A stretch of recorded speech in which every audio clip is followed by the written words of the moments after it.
Bonsoir. Dans les titres du JT de ce 8 février, une femme de 76 ans est décédée aujourd'hui dans l'incendie de sa maison à Mézieux. Son mari, lui, a été intoxiqué. Les cultures de fruits et légumes menacées, rencontre avec un producteur de poireaux dans la vallée d'Azergues. Et puis l'hôpital Lyon-Sud se dote d'un tout nouveau pôle d'imagerie médicale. Objectif, permettre des diagnostics plus précis.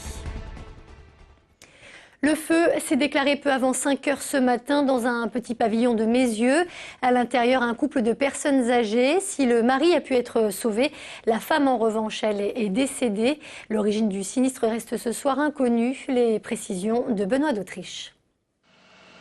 C'est vers 4h30 ce matin que le feu a pris au fond de cette petite impasse de Mézieux. Les pompiers, arrivés très rapidement sur place, ont pu évacuer l'un des 2 habitants de la maison. L'autre, en revanche, a trouvé la mort après l'effondrement de la toiture. Il s'agit d'un couple de personnes âgées qui résidaient dans ce pavillon. Une personne intoxiquée par les fumées qui a été transportée par nos services à l'hôpital. Et puis une deuxième personne retrouvée décédée ce matin aux alentours de 8h30 à peu près. Au total, il aura donc fallu plus de 4 heures pour venir à bout des flammes. La faute au froid, l'eau gelait trop rapidement à la sortie des tuyaux. La rue en garde encore les traces. Les pompiers ont donc dû patienter avant de pouvoir pénétrer à l'intérieur de la maison. L'intervention elle a été très difficile compte tenu des conditions climatiques. Et puis c'est vrai que le feu était d'une violence extrême. Tout le premier étage était embrasé, c'était très difficile. Pour l'instant, les causes du sinistre n'ont pas pu être précisément déterminées. On évoque un appareil de chauffage électrique défectueux qui aurait provoqué un court-circuit, mais l'enquête de police est toujours en cours. Et puis un autre incendie beaucoup moins dramatique cette fois. Un transformateur a pris feu cet après-midi dans les sous-sols du lycée Édouard Herriot à Lyon. Conséquence, près d'1 millier d'élèves a dû être évacué. Aucune victime n'est à déplorer.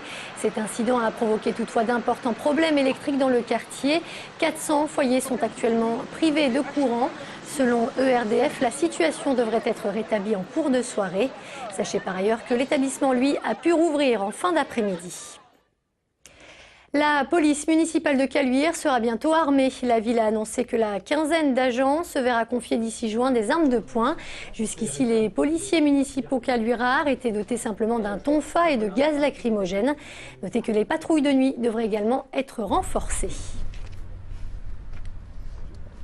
L'objectif de cet armement, c'est de pouvoir répondre à une menace armée que nous aurions, non pas sur Caluire même, puisque nous ne sommes pas en zone de grande délinquance, mais venant de l'agglomération lyonnaise.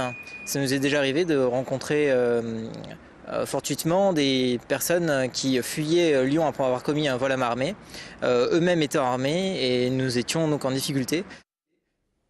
Depuis le début de la semaine, on ne parle que de ça. Le froid s'est installé partout en Europe. Des conditions climatiques qui ne font pas les affaires des producteurs de légumes. Exemple à Lény, où la culture du poireau est à l'arrêt, ce qui ne devrait d'ailleurs pas être sans conséquence également sur l'approvisionnement des marchés. Jean-Marc Roffin. Nous sommes ici dans la vallée d'Azergues et comme vous pouvez le constater, il est impossible d'arracher ce poireau. Il faut dire que la terre est gelée sur 20 cm de profondeur. Les fortes gelées persistantes bloquent en terre poireaux, carottes, navets et salsifis. Les producteurs autour de Lyon avaient anticipé par un arrachage précoce avant la vague de froid, mais aujourd'hui, ils ont de plus en plus de difficultés à approvisionner nos marchés. Si le froid perdure, c'est-à-dire qu'on ne peut vendre pas aucun légume, mais les légumes qui sont dehors en hiver, on n'en aura plus. L'inquiétude des clients, désireux de faire une bonne soupe, se ressent ici, sur le marché Jean Massé. Les producteurs de légumes sont moins nombreux et l'offre est de plus en plus limitée. Mon marchand de légumes habituel, il n'est pas là. Oui, c'est tout gelé. On prend ce qu'on trouve. Tout ce qui est poireaux, carottes, ça devient dur. Sinon, tout ce qui est salade, petits légumes comme ça, nous c'est sous serre, donc ça va. Pour le moment, on arrive à tenir le coup. Mais si ça dure encore une semaine comme ça, ce sera tout mort. Le gel prolongé n'a malgré tout pas que des inconvénients, il a aussi des vertus puisqu'il améliore les terres de culture. Ça permet donc d'ameublir le sol, de le rendre plus souple.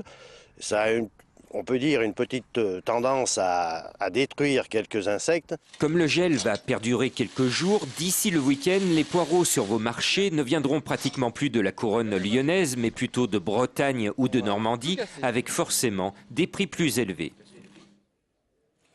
8 vols ont été encore annulés aujourd'hui à Saint-Exupéry en raison de la grève des personnels de l'aérien. Selon les syndicats d'Air France, 60% des salariés ont cessé le travail.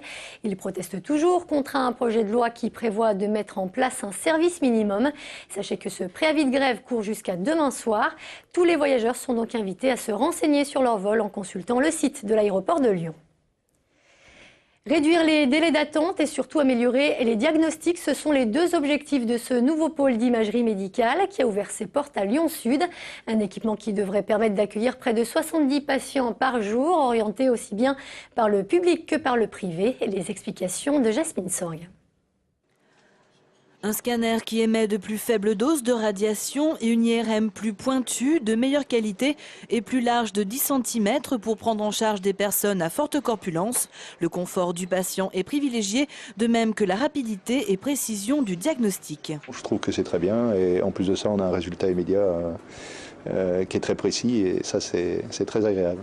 Ça permet d'avoir des examens plus courts, de meilleure qualité, donc c'est un véritable bénéfice pour le patient qui reste moins longtemps dans la machine et ça nous permet de faire des diagnostics bien plus précis, surtout pour ce qui est de l'imagerie cérébrale et puis l'imagerie osteoarticulaire, l'analyse des genoux par exemple, des épaules. On a une qualité d'image qui est bien plus précise. Innovation dans le matériel mais également dans son utilisation puisqu'il s'inscrit dans un partenariat public-privé entre Lyon-Sud et la clinique Charcot et du Val-d'Ouest.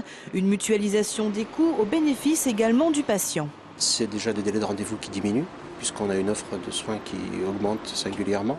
On peut prendre entre le scanner et l'IRM 70 patients de plus par jour dans ce secteur.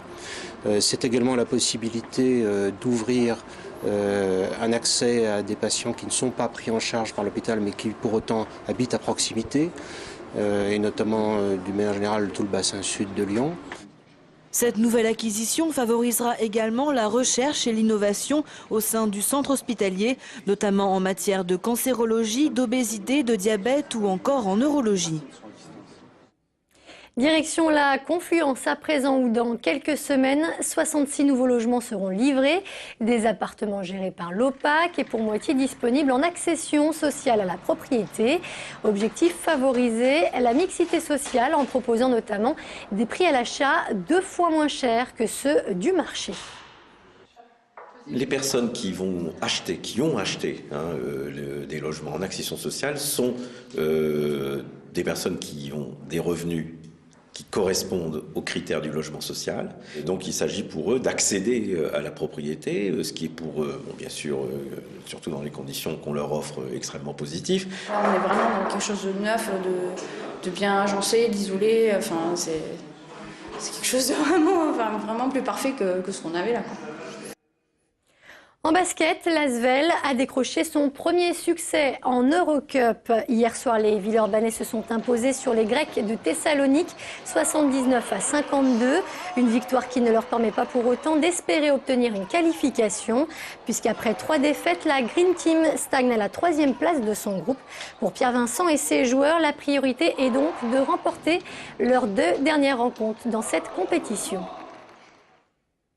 Enfin, un mot sur l'OL qui se retrouve contraint de jouer les prolongations. Les hommes de Rémi Garde affrontent en ce moment même Bordeaux en 8e de finale de la Coupe de France.